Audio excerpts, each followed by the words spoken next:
Aujourd'hui, on est le 12 février, mon pseudo. Il y a 6 ans, jour pour jour, mon costume de carnaval prenait feu sur moi.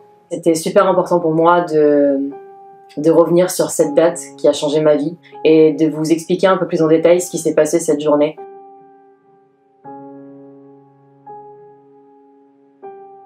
Alors le 12 février 2013, du coup, c'était une journée à la base magique puisque c'était le carnaval organisé par mon lycée.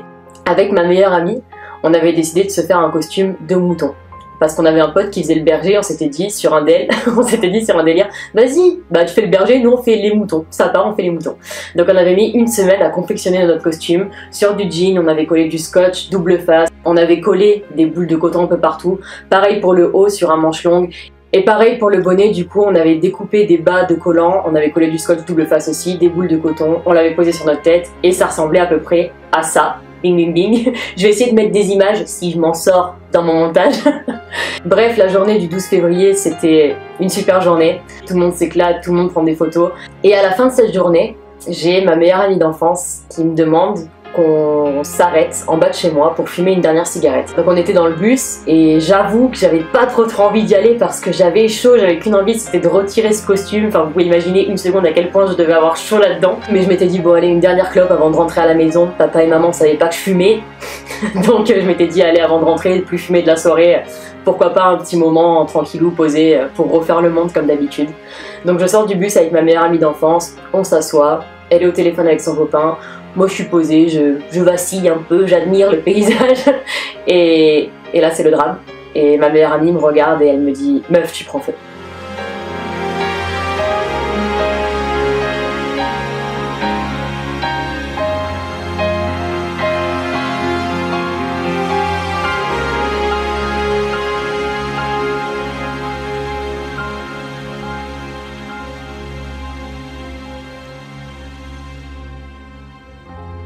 À ce moment-là, je baisse les yeux et je vois ma jambe gauche qui est littéralement en train de s'enflammer. Vu que j'étais assise, le feu s'est très vite propagé sur la jambe droite et je vous laisse imaginer le coton plus le scotch, à quel point ça s'est enflammé rapidement. À ce moment-là, j'ai été prise de panique, l'adrénaline, la peur, tout s'est un peu mélangé. Ma meilleure amie à côté était dans le même état que moi. Mon réflexe a été de me lever et de courir. Alors c'était la dernière des choses à faire étant donné que le vent attise les flammes et que ça a aidé encore plus dans la propagation de ces dernières. Mais c'était mon réflexe humain, j'avais l'impression que courir ça allait m'éloigner du danger et que ça allait peut-être éteindre quelque chose. J'ai tout essayé, je me suis un peu roulée par terre, ma meilleure amie a essayé de m'enrouler dans son manteau mais elle s'est brûlée une partie du bras au 2e degré, elle a essayé de me taper dessus avec son manteau mais la fermeture éclair me faisait du mal.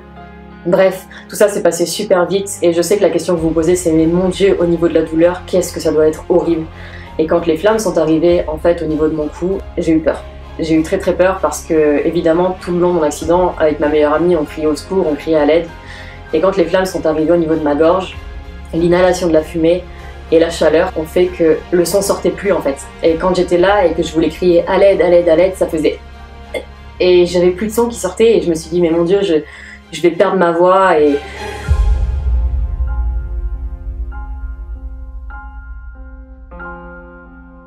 Et enfin, on va dire la fin ou le début, je sais pas trop, du calvaire commence. Une dame m'entend, elle sort de chez elle, et on peut le dire, elle me sauve la vie, littéralement, elle me sauve la vie. Elle vient, elle m'arrose avec son tuyau d'arrosage, elle découpe mon costume. Ma mère, elle se demande comment son bébé a pu littéralement prendre feu, et moi, une enfant de 16 ans, j'avais juste l'impression d'avoir fait une énorme connerie. Mes parents ne savaient pas que je fumais, et donc dans ma tête, ça me fait rire parce que c'est hyper innocent, mais j'étais tellement sous adrénaline, je me suis dit putain, ils vont savoir que je fume, je vais me faire dégommer. Mais j'avais pas du tout conscience de toute la gravité de ce qui venait de se passer. Vraiment pas du tout. Les pompiers sont arrivés, ils m'ont forcé à prendre une douche tiède et non pas froide pour éviter l'hypothermie. Ce qui a été fou dans cet accident, c'est que je me rappelle vraiment de tout. Les moindres détails qui se sont passés sont là en moi et en fait, là vous en parlez, un 12 février, c'est... Je vous avoue que c'est assez puissant. Excusez-moi si je suis un peu sur mes émotions. Donc ouais, il y avait beaucoup de monde, c'est allé super vite et petit à petit dans cet accident, tout le monde a commencé à apprendre ce qui s'était passé et tout le monde était juste genre waouh, enfin Julie, elle vient de prendre feu, c'était ça, genre c'est... Je monte dans le camion des pompiers, je m'allonge sur le brancard. Le pompier me met sous perfusion. Il m'injecte un produit qui s'appelle le stop-feu. Le stop-feu, comme je vous expliquais tout à l'heure, c'est ce liquide qui va permettre d'éviter que les organes vitaux continuent de brûler. Donc ça va venir protéger les poumons, le cœur, le foie, etc. Et c'est bizarre parce que je me rappelle vraiment de beaucoup de choses et de beaucoup de sensations en fait. Quand il m'injecte ce stop-feu, je sens vraiment le liquide se propager en moi comme si on me mettait de l'eau genre en intraveineuse. Et je vois ma maman, je vois ma grand-mère il me semble, si je dis pas de bêtises. Et le dernier souvenir que j'ai de tout ça, c'est le masque qui se pose sur mon visage. Je respire une fois, 2 fois, je commence à voir un petit peu flou, 3 fois, mes yeux commencent à se fermer, très lourdement, et je me réveillerai 3 mois plus tard. Trop bizarre de dire ça.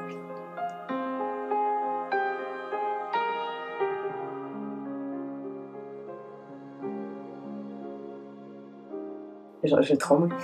J'ai juste envie de vous remercier parce que quand j'entends 12 février aujourd'hui, j'ai mon pseudo en fait qui résonne. J'ai des gens qui m'appellent comme ça dans la rue. J'ai mes frères des fois pour rigoler qui m'appellent 12 Fèves. Et vous me connaissez aussi sous ce pseudo. En fait, grâce à vous, grâce à la Phoenix Army, grâce à cette communauté, grâce à l'entraide qu'on a créée, que ce soit moi quand je vous écris des textes, vous quand vous y répondez, ou quand vous m'écrivez des messages, quand vous me dessinez, vous me tirez vers le haut depuis maintenant plus de 3 ans. Depuis maintenant plus de 3 ans, je suis en train d'halluciner quand je dis ça.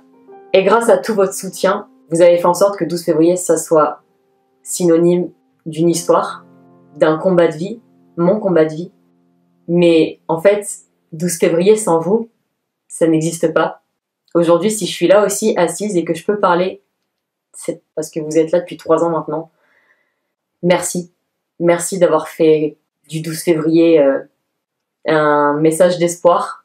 Le fait que on peut toujours relever la tête, quel que soit le combat, quelle que soit la difficulté, qu'il y a toujours moyen de s'en sortir. Et si j'avais envie de dire quelque chose aussi par rapport à cette communauté, c'est que quand on lance un appel à l'aide sur les réseaux, comme je l'ai fait, les gens l'entendent, vraiment, les gens l'entendent. Et merci de m'avoir entendu.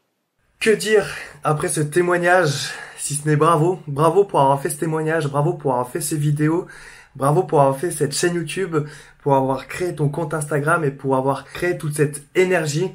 Bravo pour tout, bravo pour ton histoire. Tu as traversé quelque chose de très difficile, Julie. Et à travers cette vidéo, je voulais en quelque sorte te rendre hommage. Hommage et aussi partager ton histoire à ma communauté.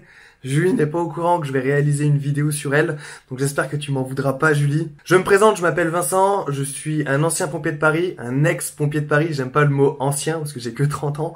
Donc je suis un ex-pompier de Paris, j'ai fait ça pendant 6 ans, et la cause des grands brûlés, c'est quelque chose qui me touche énormément. J'ai un camarade avec qui j'ai été à l'instruction, donc j'étais en formation avec lui, qui est mort au feu. Ludovic Martin. Tout au long de ma petite carrière, des pompiers se sont tués, il y en a d'autres qui se sont brûlés.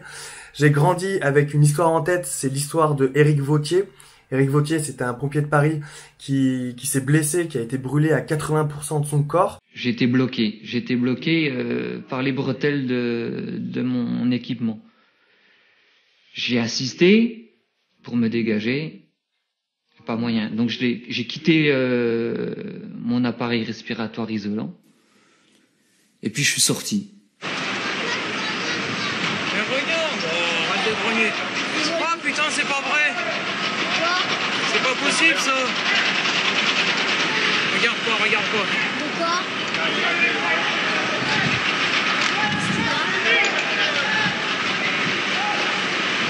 Eh ben ça s'est écroulé, il est resté dedans. Oh malheureux. Donc derrière, il y a eu un livre qui est sorti. Dernièrement, il y a un film qui a été fait, qui a été réalisé, qui s'appelle Sauver ou périr, avec Pierre Ninet, qui joue le rôle de ce pompier de Paris.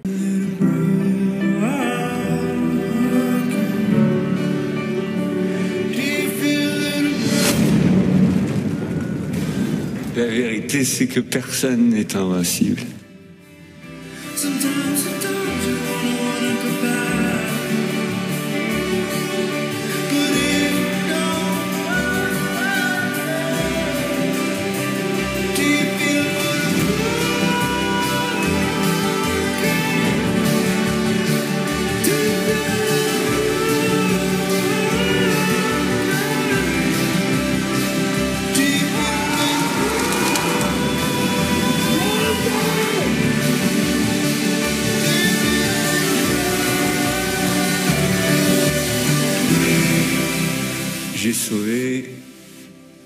et j'ai péri. Donc voilà, j'ai vraiment grandi à travers toutes ces histoires de pompiers qui soit se brûlaient, soit mouraient sur intervention. J'avais également réalisé une vidéo sur le capitaine Dern. Le capitaine Dern, c'est un capitaine des pompiers américains qui avait traversé le toit d'une maison en feu. Il a traversé le toit, il s'est retrouvé au milieu des flammes et il a brûlé. Il a survécu mais avec de douloureuses séquelles. J'avais également discuté avec l'association Burns and Smiles. Donc c'est une association qui lutte contre l'isolement des grands brûlés. D'ailleurs j'ai vu que tu en étais l'une des représentantes, Julie. Donc voilà, donc la cause des grands brûlés, c'est quelque chose qui me touche énormément. Et quand hier je suis tombé sur ta chaîne YouTube, j'ai regardé toutes tes vidéos. J'ai regardé aussi les quelques reportages qu'il y a sur toi. J'ai vraiment été touché, j'ai beaucoup pleuré, donc ouais, t'as touché mes cordes sensibles, c'est quelque chose qui me tient vraiment à cœur et je voulais vraiment partager ton histoire à ma communauté. Ma communauté, c'est une communauté de jeunes qui veulent devenir pompiers ou alors de gens qui sont déjà pompiers. Voilà, donc je traite beaucoup de pompiers, je parle des interventions sur les sapeurs-pompiers, donc forcément les grands brûlés, c'est une cause qui nous touche, nous les pompiers. Il y a énormément de grands brûlés, on n'en parle pas assez. Donc voilà, c'était l'occasion de rajouter une pierre à l'édifice, parler des grands brûlés. N'hésitez surtout pas à aller voir ce que Julie elle fait, sa chaîne YouTube c'est 12 février, je vous mets le lien dans la description, n'hésitez surtout pas à vous abonner, c'est plein d'espoir. Elle raconte du coup son accident, elle raconte aussi les 3 mois de coma, donc les 3 mois qui ont suivi l'accident, 3 mois de coma artificiel, ça prend aux tripes et je trouve que c'est vraiment bien fait. Tu le fais avec le cœur, il y a de l'émotion, il y a aussi de l'humour. Et en tout cas, je trouve ça vraiment génial que tu partages ça sur YouTube. Ça va aider beaucoup de gens. Donc bravo pour ton témoignage. Et ce que tu fais, c'est vraiment bien. Je vous invite, ma communauté, également à aller voir 2 vidéos. Vraiment, c'est important pour moi. Je vous mets les liens dans la description.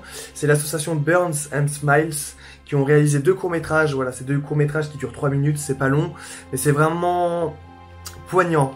C'est vraiment poignant et je veux vraiment que vous alliez voir ces 2 vidéos, elles sont dans la description, n'hésitez surtout pas à aller voir ça. Voilà, donc n'hésitez surtout pas à partager cette vidéo, à vous abonner à ma chaîne YouTube si vous voulez suivre la suite de mes aventures. Et je voulais vraiment terminer cette vidéo sur ce que Julie a tiré de cet accident, de ce drame. C'est juste bluffant, regardez ça. Ça va mieux aujourd'hui? Ça va très bien aujourd'hui. Mais 4 ans après l'accident, il vous arrive quand même de vous dire « Pourquoi moi ?» Je me le suis répété. Ouais. Pendant de longues années. Ça m'a bouffé la vie de me répéter pourquoi moi, ça m'a retourné le cerveau. Et en toute honnêteté, je sais maintenant pourquoi ça m'est arrivé. Pourquoi? Pour aider les autres.